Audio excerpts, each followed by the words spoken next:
is because though it was 80 years ago, it still comes back to you. I was on the Enterprise. That was the boat I was on, Enterprise. Couldn't half go. Oh, it was a goer.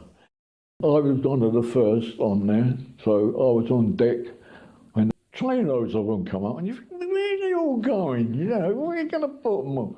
Because it was one much bigger than a destroyer. Being a gunner, I had to know where I was going to fire in case that was the wrong place. So they gave us a map with the amount where we was going to bombard. The weather was pretty rough. You didn't see much because it was quite dark. And it wasn't until daylight that I knew that I was in the American sector.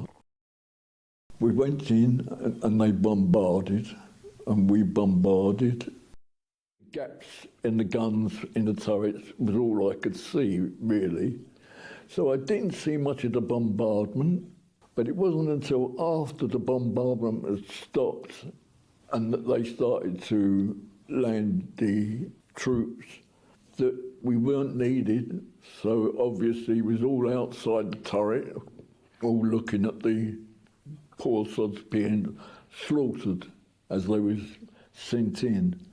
And that was a frightening part.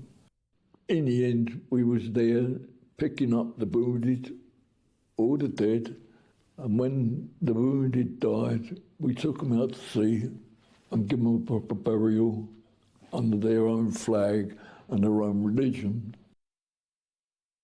I weren't 20, but they all seemed young boys to me, all. And most of them all cried for their mum. It was always their mum. They never cried for their dad, which was hurtful, rotten, and very emotional. And though I'd seen nearly 2 years of war and been in actions other than D-Day, you still don't get hardened to it. It still brings sorrow to your eyes. And I was 20, but tears run down my eyes, believe me. You just can't stop when you see the slaughter. It was just slaughter.